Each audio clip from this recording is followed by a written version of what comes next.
Oh, what a day! What a lovely day!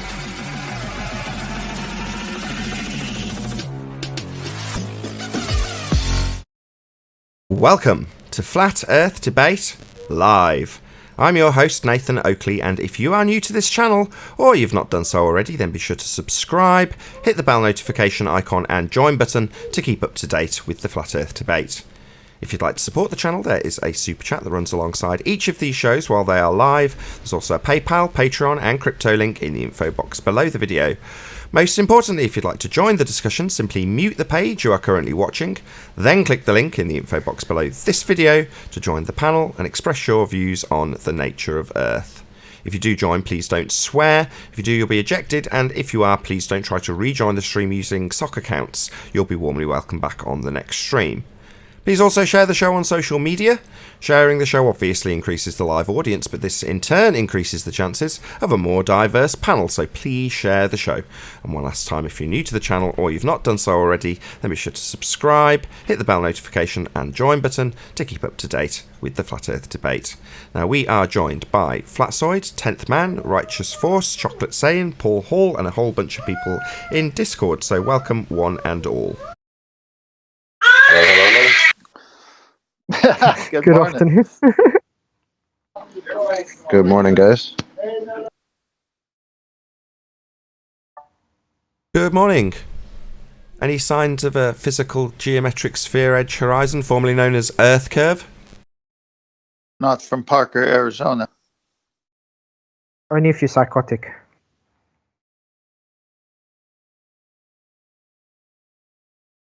For axial rotation of the Earth-based variety. Any signs of that? No, none of that. But difficult to find something that doesn't exist.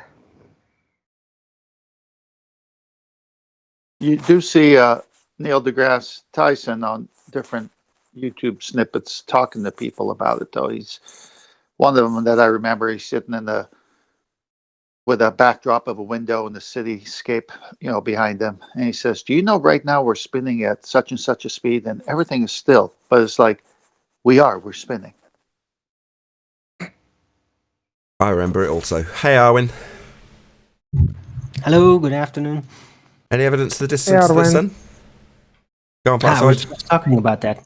Just one sec. Hey, Flatzoid. Just 1 second, Arwin. Say again, Flatzoid. I just said hello, Owen. I heard you saying hello. No, You were just talking about it on your show? Yeah. I was basically trying to lay down what a staggering, bizarre realization it is that, in my model, you could say, my approach, none of the heavenly lights are physical in nature in any way. So they bend off, so they're like pure light apparitions, including the sun. And then realizing that it is the sunlight that is pretty much feeding almost all processes, life in a very visceral way, the life cycle, and even the gas cycle itself. And then, that's due to a non-localizable light. That's incredible and strong. Like, what world is this? So bizarre. Definitely not a giant ball of gas very, very far away. How'd you know that? Because it can't be. Because I'm not trying to be a globehead, and I'm not saying it is. I'm just saying, how do you know that it isn't that? Because I haven't the second ruled law it of out. thermodynamics. That's if it's in a vacuum, right? Right. But Gravity it doesn't would have exist. to be. I'm not saying it isn't either. I'm just saying, how do we rule it out? Other than their narrative, we can easily dispel, because precisely it's a second law of thermodynamics violation of burning gas in a vacuum. No, it's not. However, what, in terms of its actual constituent parts, is it burning? Is it a gas at all? We don't know any of that, so we can't necessarily rule any of that out.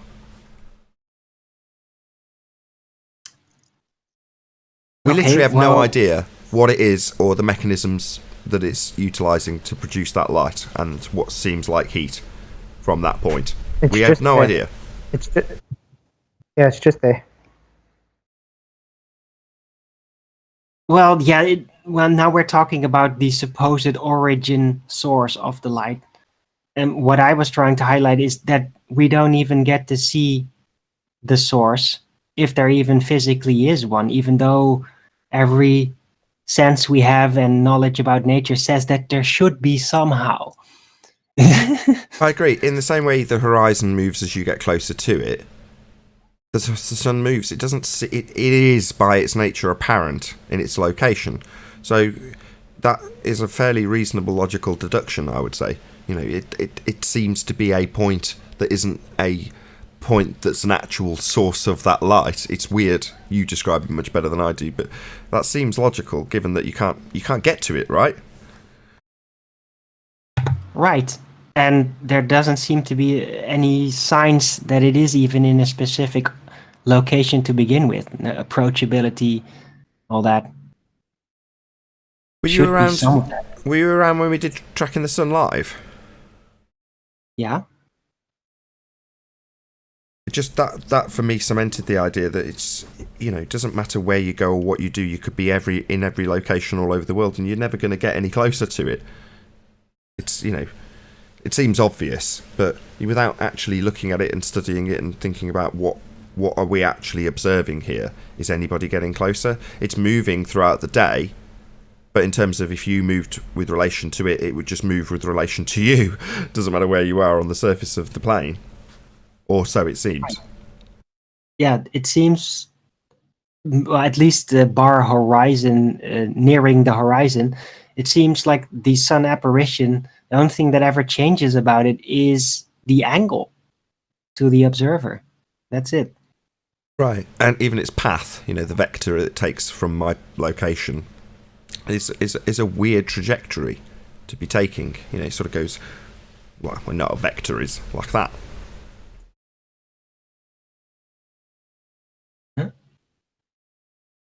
Anyway, moving on. Any scientific evidence of gravity?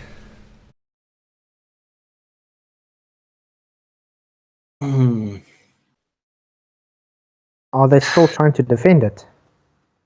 What's gravity, you say? I think Flatsoid just claimed it was a container.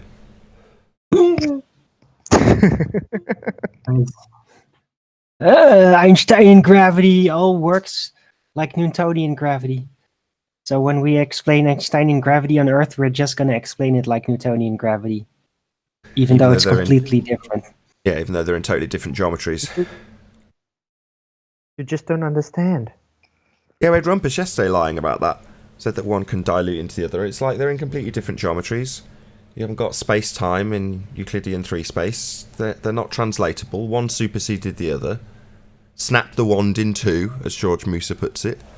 That's not one translating into the other, that's one snapping the wand of the other. The one that's acting at a distance, as if by magic, that would be Newton. That wand was snapped in two by Einstein. George Musa. Any single viable hypothesis from any of the fields of astronomy, cosmology, or astrophysics? No, because it's not science. Yeah. They have a lot of wiggling room with what they do, as far as they do anything. But actual scientific results, yeah, they never really get to that point. But they'll get patted on the back if they make up a really good story, though. Ah, you do love a good story about space, eh? Any evidence that you can have gas pressure without a container?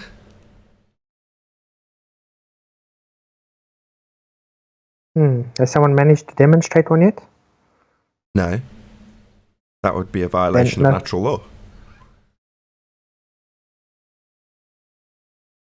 Well, in the movies, when they depict space and say the capsule or whatever the spacecraft you're watching on the screen is exploded or there's a breach, all the gas pressure inside that spacecraft escapes and fills the available volume of space. In the movies. Yeah, space is fake. You can't have gas pressure, which we are breathing, without a container for it to press upon. Any evidence Well, of a self? Hang on. So my point is, we're saying to them, the second law of thermodynamics, entropy, the gas would fill the space.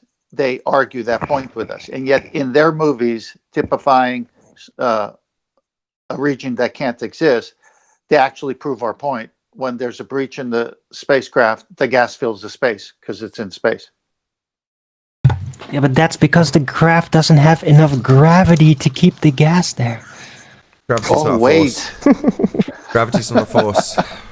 Gravity's not a force. Yeah, but they think of it as That's such. nice. You can think of it as a roast No, chicken. they think of gravity as a container. They do think of it as a container. Nobody's asserting that it's not documented anywhere. It isn't. But you can think of it as a container. You can think of it as a force. You can think of it as a roast chicken. It isn't. Well, maybe that's why the idea went foul, because it was a roast chicken. They were saying it's a container without a top. They're saying a container without a top. Well, Earth as a sphere isn't even a container without a lid. It's a marble in a sky vacuum with absolutely no semblance. I know why they have it that way. It wouldn't happen that way, did you say, Neil? I said I know why they can, because they don't operate in the really level.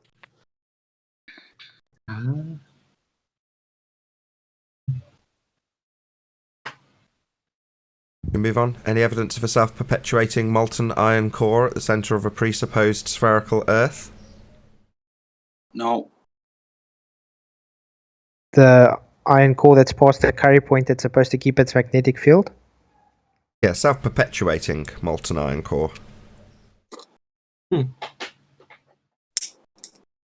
Well, maybe it's something else.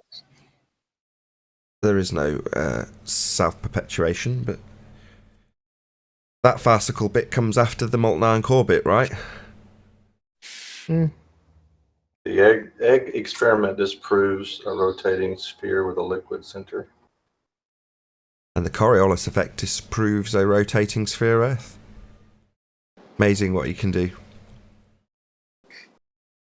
Any evidence, last but not least, of the R value, Earth radius?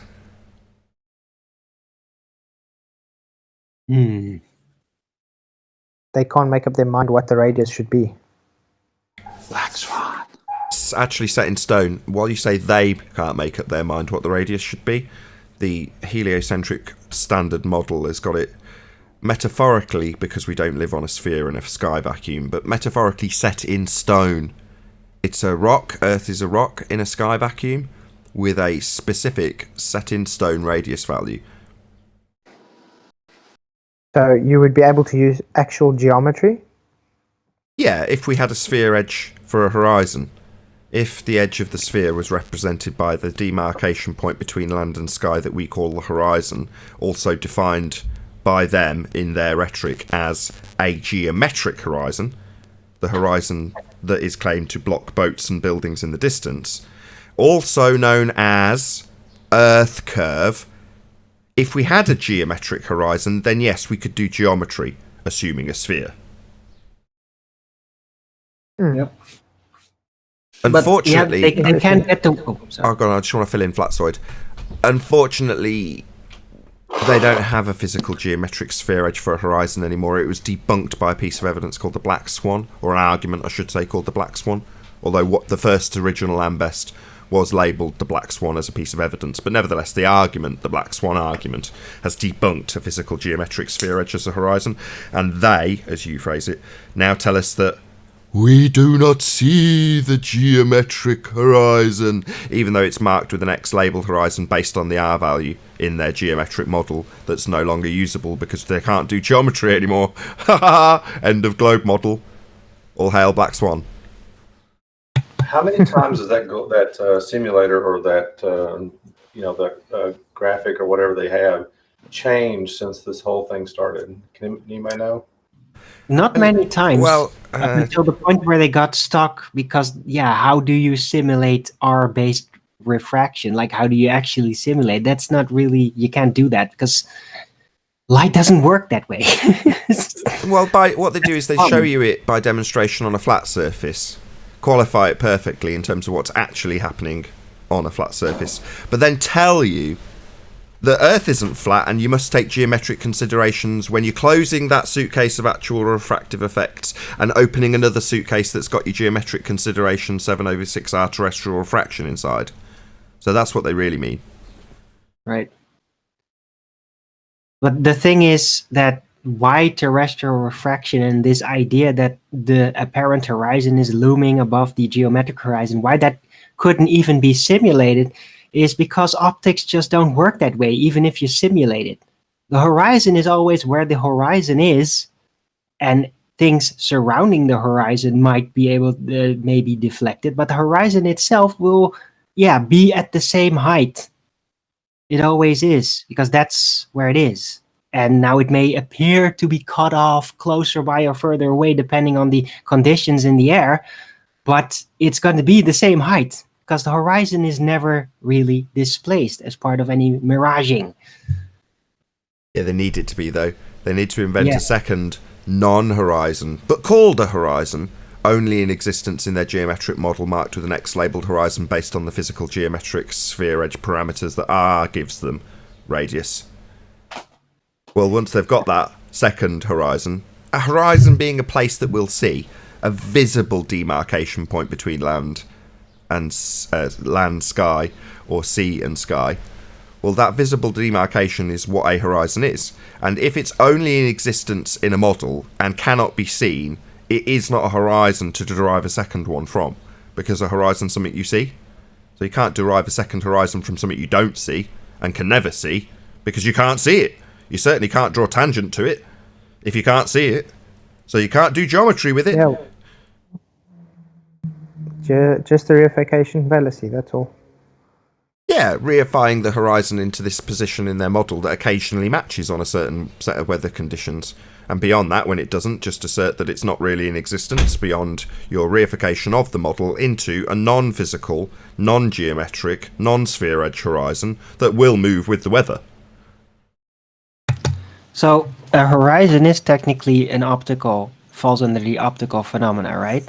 Yeah, So even in their they paradigm, are it's still... claiming then effectively an optical phenomena that is not visible.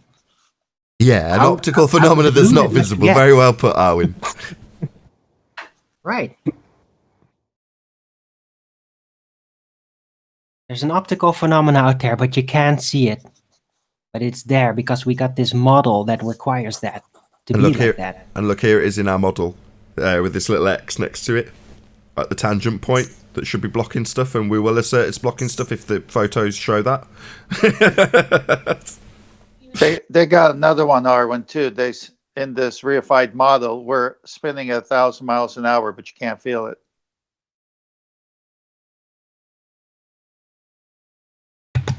Right. And It's as a not an result, optical phenomenon though, but No, what I'm saying is the argument that they have on all of their claims falls apart because defending a model is tough when you're using reality. So we're supposed to be spinning. So where's the motion? Oh, there's no motion, but we're spinning.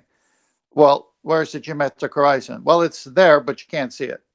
I mean, these people, wake up. That sounds insane.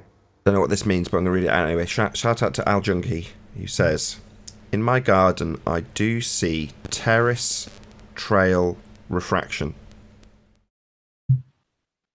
Any ideas? nice. Is that a joke? Do I just not get it? Yeah. Well, see, Terrace it's kind of trail. terrestrial. As Oh, opposed to terrace! Oh terrestrial. God, I'm so slow. Terrace trail. Oh dear, that's great. I love it. Right. He has a terrace, I guess. And he's seeing it refraction. I think the latter statement was better. The ladder. That was terrible. Sorry.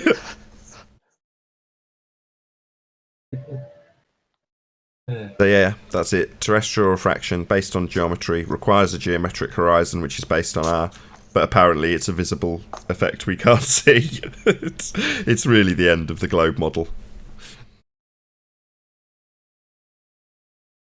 Shout out to Godzilla. I'm going to have to bring this up on the other screen to be able to read it. 1 second. Shout out to Godzilla. It says, they say the empty can rattles the most. Case in point, Sean Hawkins. Is he rattling a lot? That was good. I'm not paying a great deal of attention to the chat, I'm afraid, Godzilla, but thank you very much for the super chat.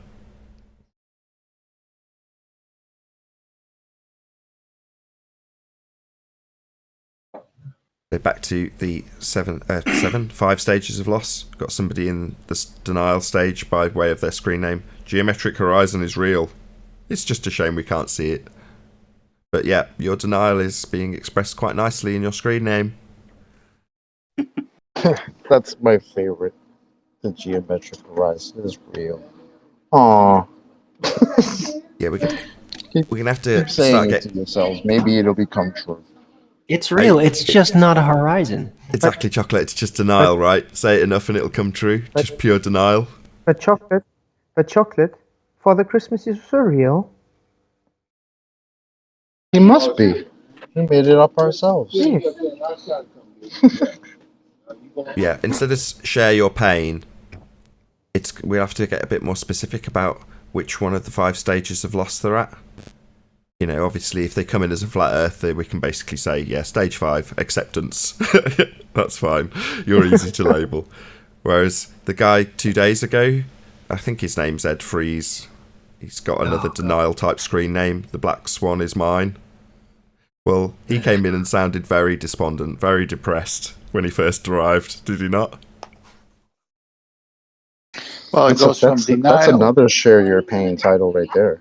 Black Swan is mine. I thought the Black Swan was nothing. I thought it was some garbage argument.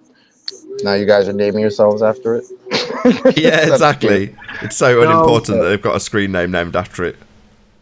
But it's a reference from Mortal Kombat.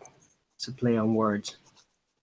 This argument's so unimportant, I'm going to name myself after it in this Discord server. This argument's so important, I'm going to have my disclosure that I think it's not a correct argument in my screen name in the YouTube chat. That's how unimportant this argument is. I mean, that guy should have took it a step further and just said the curve is real. Right. Why not just name yourself that? That I might got help many- your cognitive dissonance a little bit better. Sorry. No. I was interrupting you. I'm sorry.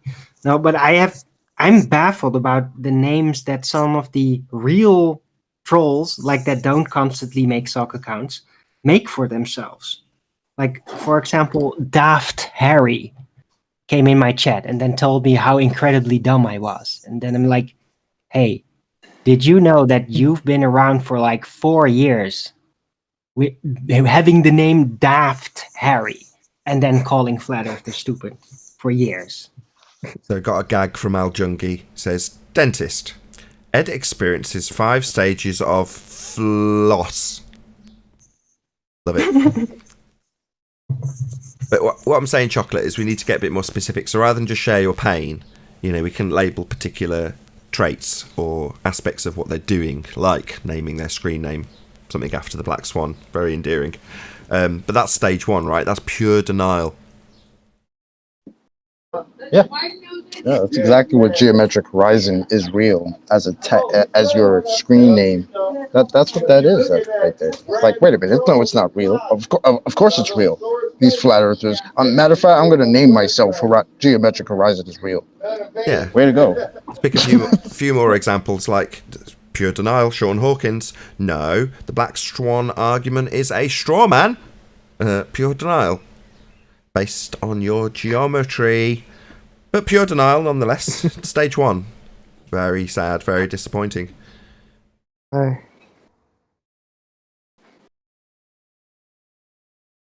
So if your stage 1 is denial, the second one is anger. Why do they immediately go to anger? Because they know normally- they're wrong. What's the Normally, They can't handle it.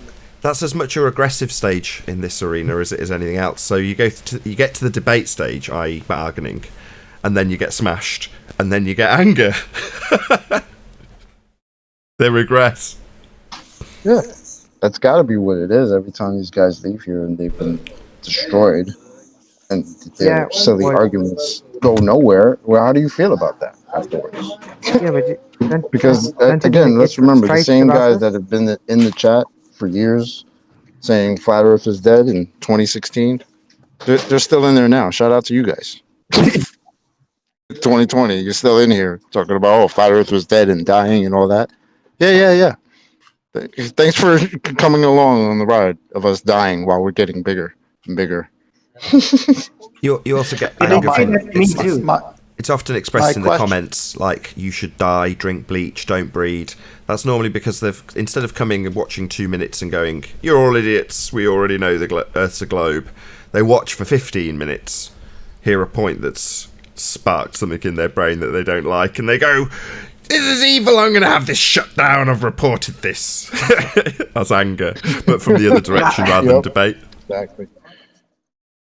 Yeah, but have you not doesn't- realized how they can stick on one subject for like we finished with the subject 30 minutes ago and they're still busy on the first subject.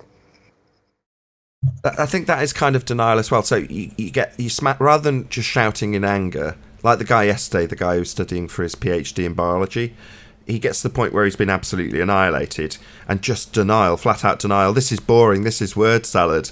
No, this is the death of your claim that you've made being laid out for an audience and for you. You just don't like it. So it's denial after bargaining.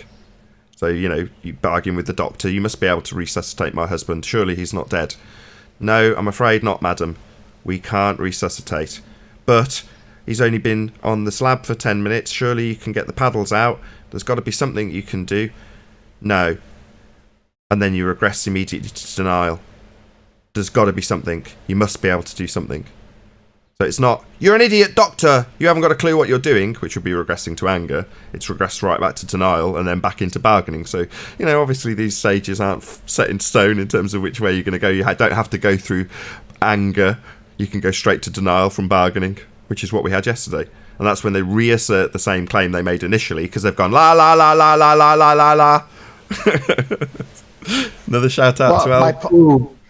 Hold on one sec. Just another shout out to Al Junkie, who says, "Egyptian pal is a glober. He is still in the Nile." Denial. Well, he's a nihilist. Denial. Denial. Denial. Very good. Thank you So for the super chat, Al Junkie. Denial is He's a man after my own heart. longest river in Egypt. My point, Nathan, while bringing up the anger, is it's either going to stage of a debate. You're going to come to a draw, like you've said many times before, or it's a win or a loss for your point. So it seems like if you're after the truth and you're debating that very subject, whatever it is, and the evidence is there, why would you go to anger if you're seeking the truth? You only go to anger if you're defending the lie. Yeah, but there's a very poor alternative if you go the other direction, because then it's on to depression. It's not straight on to acceptance. Oh, no. Depression first. So when you get somebody who's had their point smashed, they don't want to move forward, because then it's being depressed and down in the dumps about the fact that you weren't right. That's not the direction people want to go. I think the ego gets the better of them. They cannot just be humble and accept they're wrong. Oh, right. And there's no humility demonstrated here 99% of the time. Yeah, but it's not just the ego. Their entire sense of what the world is like, and like that the truth is being taught by the authority. All of that is in the balance.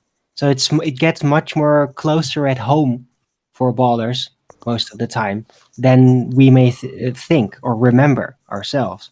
Because it's not just the ball and the flat earth. No, it's usually the entire world coming with it. Right. There's a certain personality that there's a lot of in what is considered the conspiracy realm, which is to say that they have a certain distrust of authorities to begin with. They're looking for subtleties in terms of signs and symbols, maybe, whatever you want to choose to point at. But they're generally more distrusting on our side of the argument, whereas our opponents are saying, no, we absolutely must trust consensus. No, the authorities are correct. They author the information, therefore they're right. So when you find out, and again I've got to keep plugging this because it's the best example, is Conspiracy Cats when he details exactly this. Well, if it was true and we weren't living on a sphere, then that would imply that we've been lied to on a massive scale about hundreds of other things. Well, that's a very depressing thought, says Conspiracy Cats whilst being interviewed by Haunted House. So yeah, you understand the fundamental level where this is going if you understand it, and that's depression.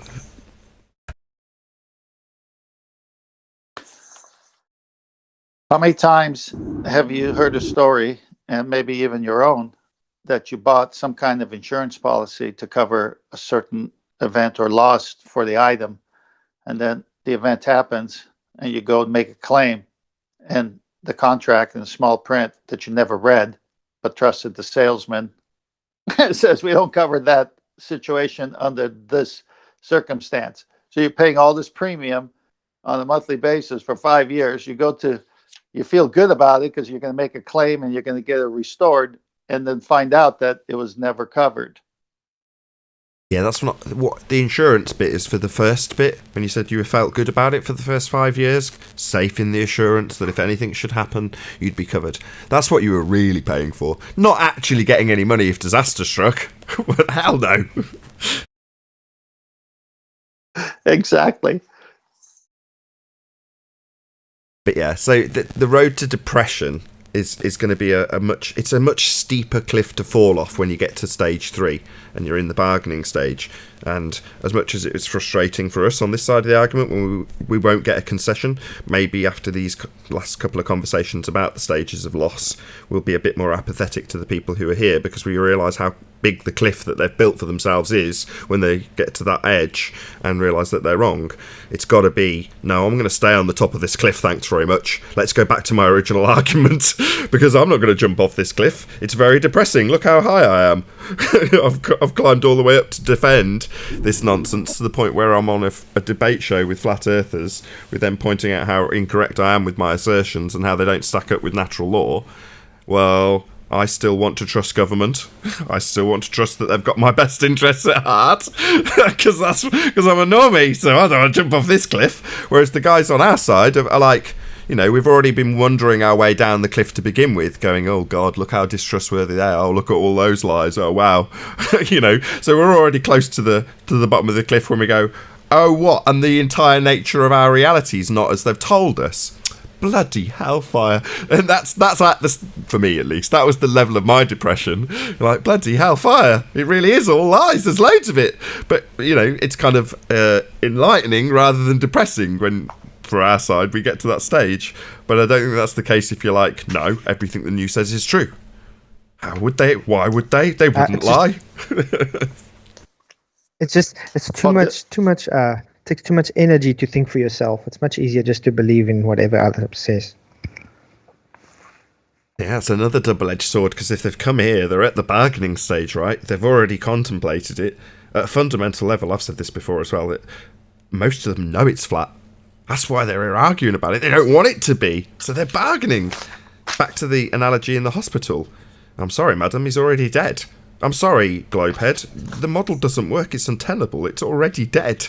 No, you don't understand gravity. Yeah, you keep telling me to resuscitate your dead model. and then when they do contemplate it for a few moments and go, okay, well, I can see how that doesn't work. How do you explain it? That's like the woman in the hospital saying, well, find me a new husband, doctor. Well, I'm sorry, madam, I'm not responsible for finding you a new husband. I was trying to keep him alive, but now he's dead. I'm not going to replace him with a new husband. You must tell me how the sky works. No, I'm not responsible for telling you how the sky works, just because we've pointed out that the corpse that is the globe model's over there, and how it's a corpse and how it's not breathing. That doesn't mean I'm going to get you a new one. I'm sorry. That's not how it works. Oh, hold on. There's a better way to compare it. No. When the doctor tells the old lady, sorry, we can't resuscitate him anymore, the old lady asks the doctor, okay, so if you could resuscitate it, how would you do it? That's basically what's going on. A burden of, yeah, kind of a burden of proof. Hypothetically, if this was to be a successful resuscitation, what would be the process that you go through? Would you first use the defibrillator? What would you do first? Come on, just tell me the process. Now you've told me the process. Maybe you should be going in there and doing it, Doctor. Get on with it. Get him back on his feet. Shouldn't take you any minutes. Didn't Ed Freeze do this just the other day when you provided the second law of thermodynamics? And then he goes to bargain and goes, well, there's other laws. Yeah, there are other husbands.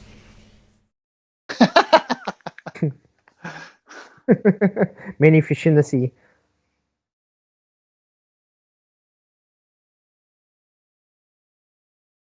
So, yeah, but on the flip side of that, just coincidentally it was on screen as we were discussing it, the bonus of getting through the depression stage, as long as you make it through the other side, some people don't. You know, as terrible as it is and as much as we're laughing about it, depression's not something to be laughed about. On the flip side, once you've gone through that stage, that we've just discussed and had a good laugh about, there's acceptance. The nice, cuddly, warm blanket of acceptance. Because then you can get on with your life. You can look out the window and go, no, what they've told me about the sky wasn't true. But I can still get on with my life. The actual view outside my window is exactly the same as it was a year ago. Fundamentally, nothing has changed other than my mental perception based on a lie I was told. Or, if you don't want to see it as a lie, as I don't, you just didn't look hard enough at what they were telling you. George Musa told you, but you still want to deny it even though he told you to your face. But that's okay. That's your bad. So when you finally get to the acceptance stage and perhaps you want some recompense, there's none to be had. They told you all along it was a model. More fool you for reifying it. We tried to tell you. That's not on them. It's on you. You're the foolish ones for accepting this model. This nonsense that is the heliocentric world with the sun at the centre of your existence. That's your bad for reifying this model. They told you it was a model. Heliocentric model.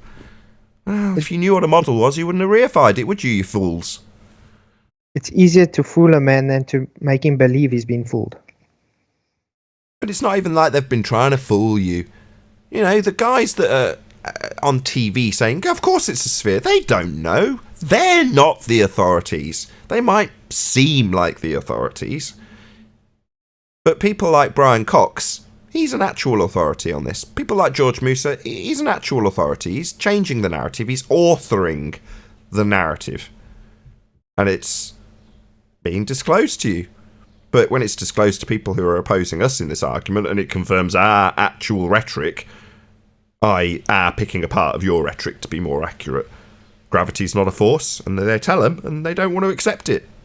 They don't want to hear it. They even stick their fingers in their ears when their own priests tell them like it is, and it's the same as we're telling them, but they don't want to hear that. Because they've already taken somebody who's not an authority, who's told them it is a force holding gas here, and they've gone, I like that idea, because it solves this, that, and the other problem with my reification of this model. So I want to hold true to that, even though the priest, the actual author of this nonsense, is telling you can think of it as a force. He's not making it subtle. That's what I think is the best part, though. Like, they get the story. Obviously, none of them came up with this story by themselves, right? They got it from somewhere. But then they don't listen to the people that gave them the same story, and then they want to flip it and remix it, and then come and tell us another story. It's like, but you have to stick to the story that you were given, because that's your story. I don't understand when they try to remix it into something completely different. Makes no sense to me. Or as QE puts it, you're parroting the wrong pseudoscience. Yeah, in this regard, just for the audience's benefit, we're talking about when we have a juxtaposition between Einsteinian pseudo-Ramonian 4 space and Newtonian 3 space as two different types of gravity, one that has superseded the other. And the person we're talking about, George Musa, described the transition from one to the other as Einsteinian gravity snapping the wand in two, referring to Newtonian magic acting at a distance. He snapped that magic wand in two, didn't Einstein, with his new authorship of new bullshit. The new hotness. New hotness that is Einsteinian force space. And the old and busted, the Newtonian crap. Yeah. The Cavendish, Jean-Michel gravity, yeah. CV boys. Don't forget CV boys. See, throw them all in there. Why not? So yeah, you've been given the narratives. You've been told where it's made up. Even people, let's pick a different one. Andrew Thomas Young. He tells you how refraction works. He shows you a nice shiny briefcase full of atmospheric effects. Tells you that they are being measured on a flat plane. But because he's the authority and he's fairly ham-handed in his attempt at this bait and switch in text format, he just shuts the one suitcase full of atmosphere closed by saying, "But the Earth's not flat." Now, my subjects, you must take geometric consideration. He opens a new briefcase. Terrestrial refraction. That's got geometric considerations built in already. So let's just slide these atmospheric refraction effects over here. And here you go with your geometric considerations. Because Earth's not flat. Geometric considerations. So they're telling you that it's not flat. Why? Well, because we assume R. That's why. Here's R. In terrestrial refraction format. Yeah, just ignore it was all done on a flat plane. Butcher. Ma'am, it's It not a is- horse, but you can think of it as a horse. Al Junkie, thanks for the super chat. There was a scandal here about 5 years ago where they were putting horse meat into lasagnas, like frozen lasagnas, saying it was beef. Yeah, as well, You know, donkey about- meat. About refraction, when I was Did- doing my research on refraction, trying to dig into it, when I read Thomas Young and all this stuff, they said, well, we just know, and I've heard this said many times, we just know how the atmosphere works. We just know how refraction works, but they never really showed you how they came to this knowledge. Has anybody seen that anywhere where they actually showed the process of determining the knowledge of how the atmosphere works? Yeah, we just discussed it. They detail it on a flat plane, but then tell you, after detailing it, Earth's not flat and you must take geometric considerations when dealing with the reification of the sphere Earth. So they tell you that it's all done on flat surfaces, but Earth's not flat. That's how they show you actual. That's my reification of a suitcase with atmospheric effects in, not a reification, a analogy. So my analogy is actual atmospheric effects they'll detail. And they used to do it back in the day when we were arguing about the Isle of Man. They'll talk all smart about how actual atmospheric effects occur, and they'll be correct. They just don't tell you that the word refraction is then going to be hijacked with the word terrestrial in front of it, with geometric considerations based on an R value, giving you a geometric horizon that you don't see and doesn't exist because we do not see the geometric horizon. They just don't tell you any of that. It's just we're just going to take geometric considerations even though we know how atmospheric refraction works on a flat plane. They also keep it real subtle, right? I mean, obviously, if you're going to put the R in some type of an equation, right? So you're going to change it. But they don't, it's almost like it's there, but it's not there. Like they show you that they're going to change it, but you're not realizing that you're literally changing the value of this R so that you can save the value of the R. Exactly. Yeah, it's an illusion. It's illusion act. That's all. Yeah, it's a little magic trick, precisely. Just going to do another couple of quick shout-outs, one I missed. So shout-out to Cleary. He says, Arthur C. Clarke sold humanity the globe Parascome. How do you say that? P-A-R-A-S... P-A-R-A-C-O-S-M. I don't know what that word is. I'm really sorry. Also, shout out to Godzilla, who pointed out that I hadn't shouted out Cleary's super chat. So thank you for the super chat. Really appreciate it, Godzilla and Cleary. Well, when we read Andrew Thomas Young saying that all the refraction calculations were done on plane surfaces, the reverse of that is I never did it on the sphere. No, that's because it only exists in the model he's producing or authoring. Right, but that's the whole point of citing his statement there before he says, now but we know the earth isn't flat.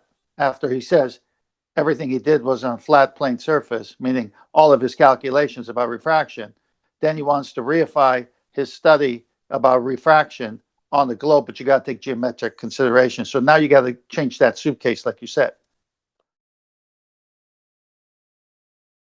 Okay, we got a Glober on the panel.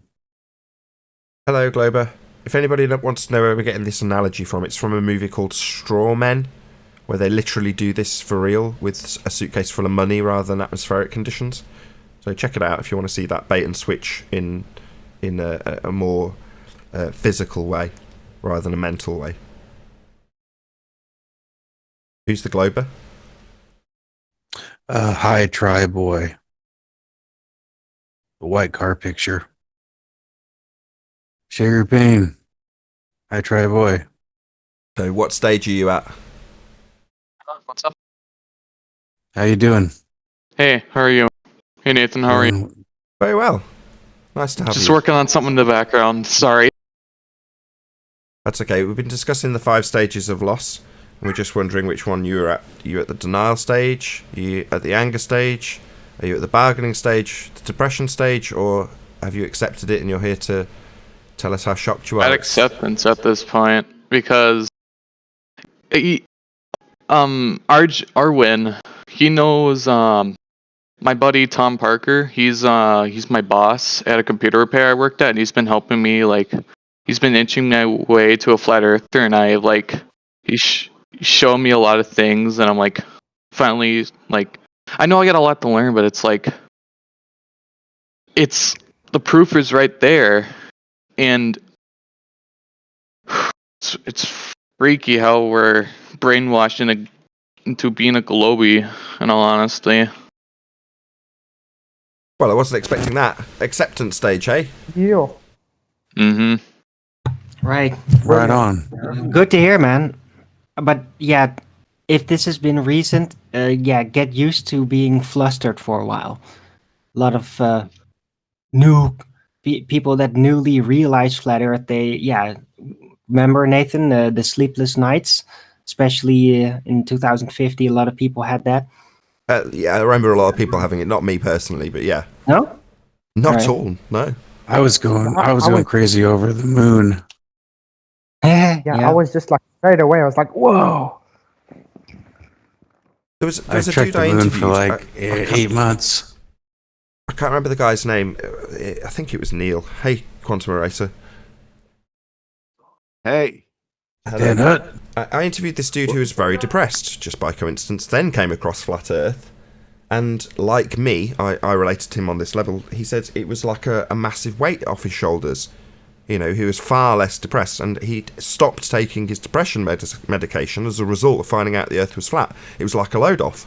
And I was the same. I was like, what a relief. There's always been something not quite right about what they've told me. I know Chocolates expressed these sentiments as well, in terms of early memories from youth of conflictions with what they told you about how the sphere Earth worked. And you went, that don't make any sense. You just went about your day, but it stayed there until you found out it was all nonsense. And then you were like, oh, what a relief. That was always kind of a grating idea that never worked in my mind. Exactly. Very, very on point right there. Yep. Can I ask the former Glober a question? Yeah, go ahead. If he's willing. Yeah, are you still there? He said he was doing stuff in the background. He So said he he may was. Oh, Oh, Yes. sorry, I'll mute myself. Forgive me. no. I'm trying to ask you a question, if you will. What was? Oh, yeah, what's up? What was the best argument that finally put you over for a flat Earth? It's a good one. Let me think.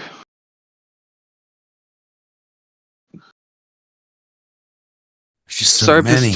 Yeah, I just can't think of, because it's been a long time since, like, being that friend of mine. Me and Tom have really got into, like, But if I ask you a direct question, why are you a flat earther? What would you say immediately? I'm a flat earther because I believe that we are put on this earth for a reason, not brainwashed by the government into being whatever the hell they want us to be. It's Got to get rid of that belief part.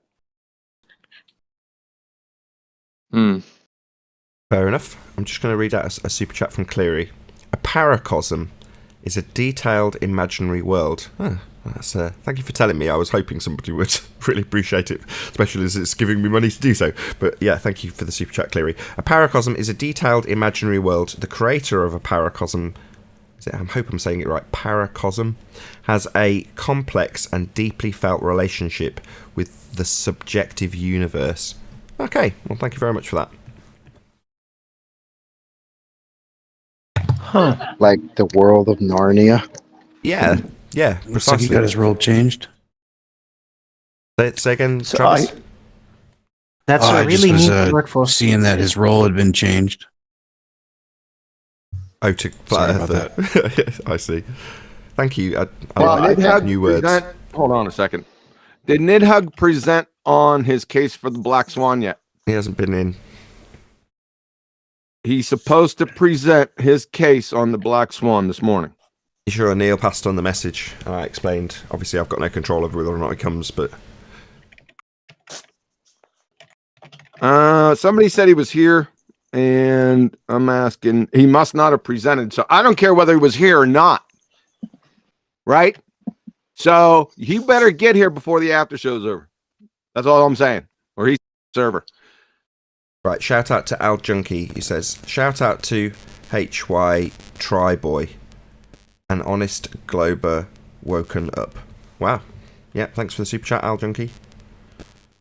Hey, if I can say this real quick, it's pronounced Haichi Boy. I get a lot of mistaken for that. If that's all right, bringing up.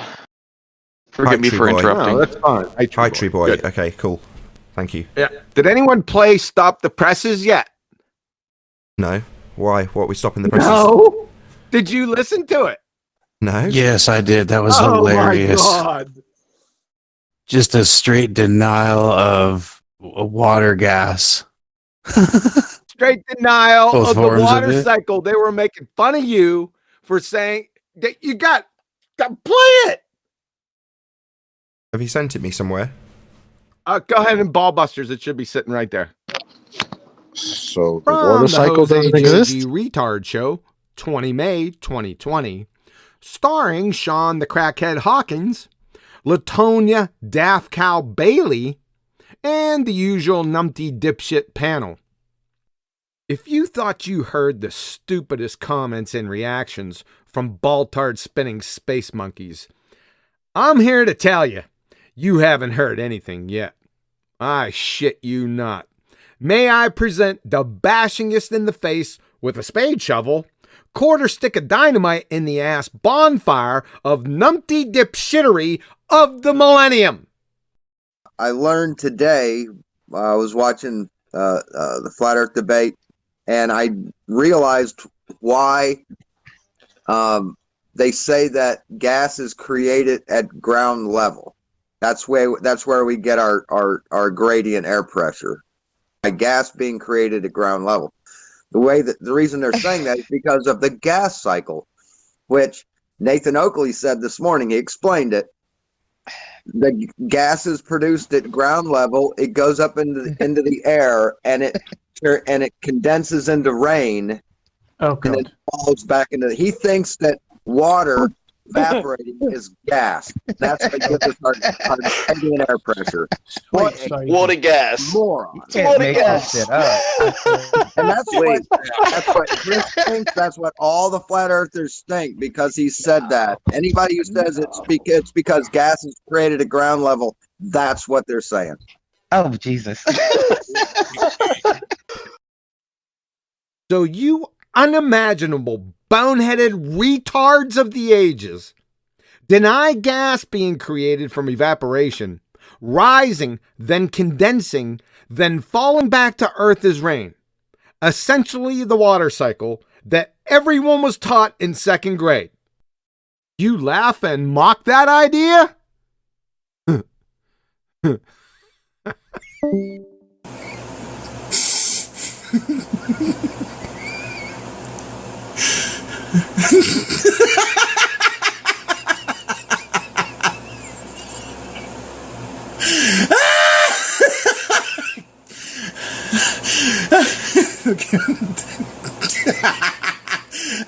Shit, hold on.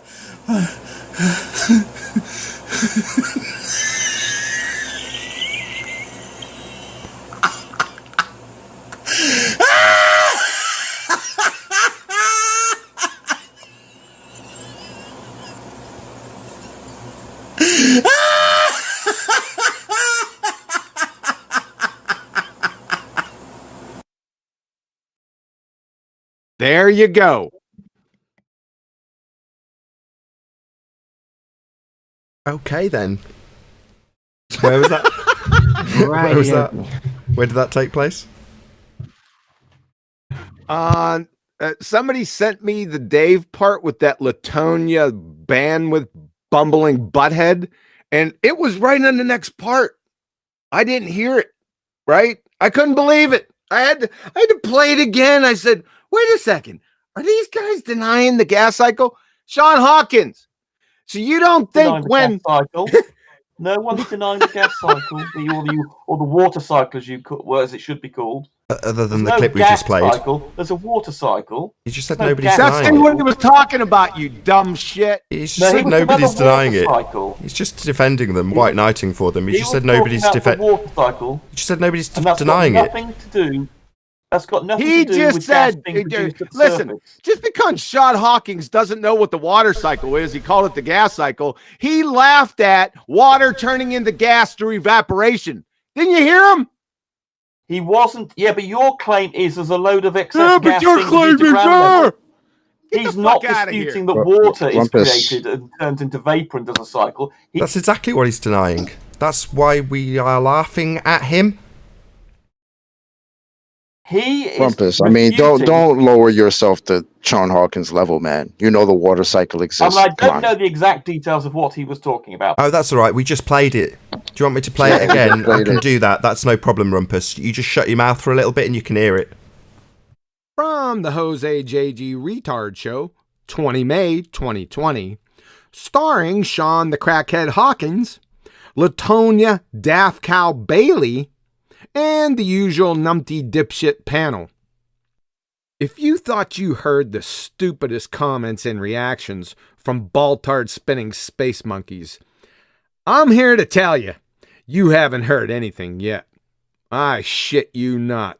May I present the bashingest in the face with a spade shovel, quarter stick of dynamite in the ass bonfire of numpty dipshittery of the millennium. I learned today, I was watching the Flat Earth debate, and I realized why they say that gas is created at ground level. That's where we get our gradient air pressure. By gas being created at ground level. The reason they're saying that is because of the gas cycle, which Nathan Oakley said this morning. He explained it. The gas is produced at ground level. It goes up into the air, and it condenses into rain. Oh, and it falls back into. He thinks that water evaporating is gas. That's what gives us our gradient air pressure. Water gas. Moron. Water gas. And that's what Chris thinks. That's what all the flat earthers think, because he said that. Anybody who says it's because gas is created at ground level, that's what they're saying. There you go. With that, I'm going to say a huge, massive, enormous thank you to all of you who tuned in live, smashed the super chat, liked, commented, shared, subscribed, and all that good stuff. If you are watching this on the Nathan Oakley premiering stream, then stay tuned, as there will be an after show to follow. I've been Nathan Oakley, and I'll see you all in the next video.